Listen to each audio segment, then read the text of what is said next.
जनसत्ता संपादकीय गति 110 शब्द प्रति मिनट। Be ready 3, 2, 1 start. खुदरा महंगाई के बाद अब थोक महंगाई में बढ़ोतरी ने सरकार के माथे पर चिंता की लकीर गहरी कर दी है। ताज़ा आंकड़ों के मुताबिक थोक महंगाई 14.55% पर पहुंच गई है। यह दर 4 महीने के सबसे ऊंचे स्तर पर बताई जा रही है। पिछले एक साल में महंगाई की दर 14% से ऊपर की बनी हुई है। कुछ क्षेत्रों में जरूर कभी कभी थोड़ी कभी दर्ज हुई, पर सकल थोक महंगाई दर 14% से ऊपर हो रही। इसकी वजह कच्चे तेल और जिंसों की कमी में हुई बढ़ोतरी बताई जा रही है। पहले ही लोग पेट्रोल, डीजल, घरेलू गैस और रोज़मर्रा के इस्तेमाल की उपभोक्ता वस्तुओं, सब्जी, खाद्य तेल, दूध आदि की कीमतों में लगातार बढ़ोतरी से परेशान हैं। कयास लगाया जा रहा है कि इस पर काबू पाने के लिए रिजर्व बैंक ब्याज दरों में बदलाव कर सकता है। मौद्रिक नीति की समीक्षा से पहले ही स्टेट बैंक और एक्सिस बैंक ने अपनी ब्याज दरों में क्रमशः 10 और 5 आधार अंकों की बढ़ोतरी कर दी है। यानी जिन लोगों ने आवास, वाहन, कारोबार आदि के लिए इन बैंकों से कर्ज लिया है, उन्हें अब कुछ अधिक किश्त चुकानी पड़ेगी। इस तरह महंगाई की मार लोगों पर कई तरफ से पड़ रही है। पैरा इस बात से इनकार नहीं किया जा सकता कि रूस और यूक्रेन युद्ध के चलते कच्चे तेल के दामों पर असर पड़ा है, मगर भारत में बढ़ रही महंगाई के संदर्भ में इसे पूरी तरह जिम्मेदार नहीं ठहराया जा सकता। रूस से कच्चे तेल का आयात दूसरे देशों की तुलना में काफ़ी कम होता है। फिर जब यह युद्ध नहीं चल रहा था, तब भी तेल की कीमत 100 रुपये से ऊपर पहुंच गई थी।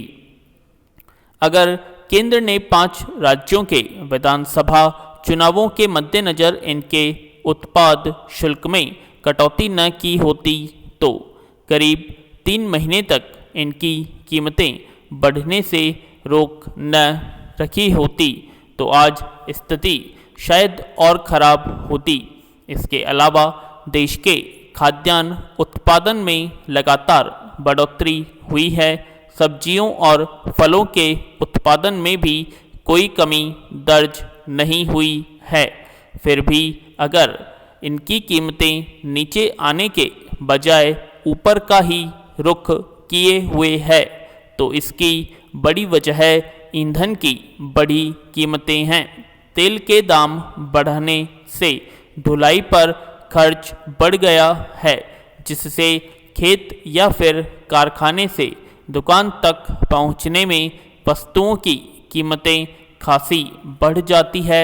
पैरा हालांकि महंगाई पर काबू पाने की मकसद से रिजर्व बैंक लगातार ब्याज दरों में परिवर्तन कर बजाय बाजार में पूंजी का प्रवाह बढ़ाने का प्रयास करता रहा, मगर उसका भी बहुत असर नहीं पड़ा।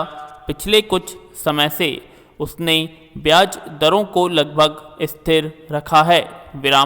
फिर भी इसका महंगाई रोकने में कोई उल्लेखनीय प्रभाव नज़र नहीं आ रहा, तो इसकी बड़ी वजह लोगों की कमाई घटना है।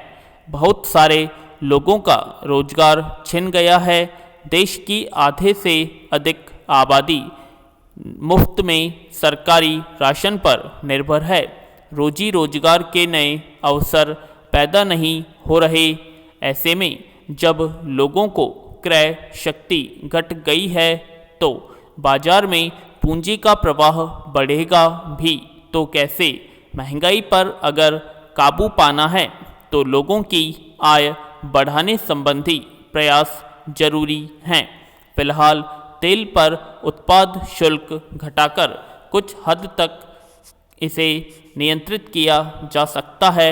पैरा, जमानत जैसे मामलों में कम ही ऐसा होता है कि किसी उच्च न्यायालय के फैसले को सर्वोच्च न्यायालय रद्द कर दे विराम। मगर लखीमपुर खीरी मामले में आशीष मिश्रा की जमानत के इलाहाबाद हाई कोर्ट के फैसले को सर्वोच्च न्यायालय ने पलट दिया विराम। अदालत को फिर से उस पर सुनवाई करने और आशीष मिश्रा को एक हफ्ते के भीतर आत्मसमर्पण का आदेश दिया। यह इलाहाबाद हाई कोर्ट और उत्तर प्रदेश सरकार दोनों को असहज करने वाला है। आशीष मिश्रा की जमानत अर्जी इलाहाबाद हाई कोर्ट को वापस लौटाते हुए सर्वोच्च न्यायालय के 3 न्यायाधीश की पीठ ने कड़ी टिप्पणी भी दर्ज की है। उन्होंने कहा है कि न्यायालय ने अप्रासंगिक तथ्यों को तो तवज्जो दी, मगर जिन पक्षों पर उसे गंभीरता से ध्यान देना चाहिए था वह नहीं दिया। पीड़ित पक्ष को नहीं सुना गया और प्राथमिकी को ही आधार बनाकर निर्णय सुना दिया गया। गौरतलब है कि आशीष मिश्रा की जमानत स्वीकृति करते हुए इलाहाबाद हाई कोर्ट ने कहा था कि उनसे समाज को कोई खतरा नहीं है और उन पर भरोसा किया जा सकता है कि वे देश छोड़कर नहीं भागेंगे। उस फैसले पर स्वाभाविक ही चौतरफा प्रतिक्रिया हुई थी। विचित्र यह भी था कि उत्तर प्रदेश सरकार ने उस फैसले पर पुनर्विचार याचिका दायर नहीं की। पैरा, चूंकि यह मामला राजनीतिक रसूख वाले लोगों से जुड़ा था, इसलिए पहले ही दिन से आशंका जताई जा रही थी कि इसमें इंसाफ मिलना मुश्किल है। यह आशंका पहले ही दिन से सच भी साबित होती दिखने लगी थी। आशीष मिश्रा की गिरफ्तारी में प्रशासन लगातार ढीला रवैया अख्तियार किए हुए था। जब सर्वोच्च न्यायालय ने कड़ी फटकार लगाई तब घटना के करीब 1 हफ्ते बाद गिरफ्तारी हो सकी। फिर सर्वोच्च न्यायालय ने इस मामले की जांच के लिए एक समिति गठित करने का आदेश दिया था। उसमें भी पुलिस का रवैया टालमटोल का दिखता रहा। तब फिर सर्वोच्च न्यायालय ने फटकार लगाते हुए कहा था कि प्रत्यक्षदर्शियों के बयान दर्ज किए जाएं विराम। जांच समिति ने अपनी रिपोर्ट में बताया कि आशीष मिश्रा ने गफलत में नहीं बल्कि इरादतन प्रदर्शनकारी किसानों पर गाड़ी चढ़ाई थी। उसी के हिसाब से प्राथमिकी में बदलाव करने को भी कहा था। इन सब के बावजूद इलाहाबाद उच्च न्यायालय ने उदारवादी रुख अपनाते हुए 4 महीने बाद ही जमानत दे दी, तो लोगों को हैरानी स्वाभाविक थी।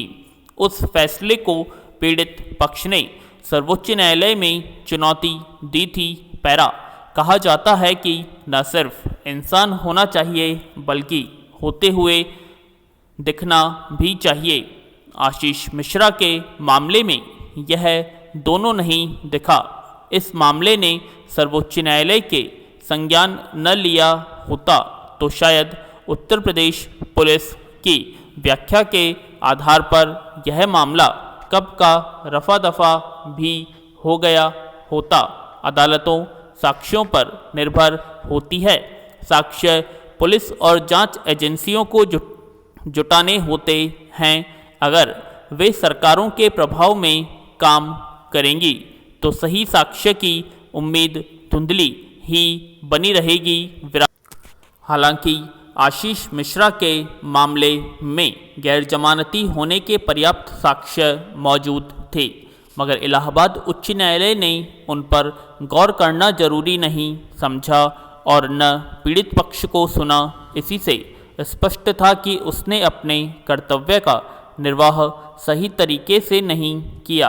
अब सर्वोच्च न्यायालय के ताज़ा आदेश को नज़रअंदाज कर पाना उसके लिए आसान नहीं होगा। सर्वोच्च न्यायालय लगातार इस मामले पर अपनी नज़र बनाए हुए है। विराम।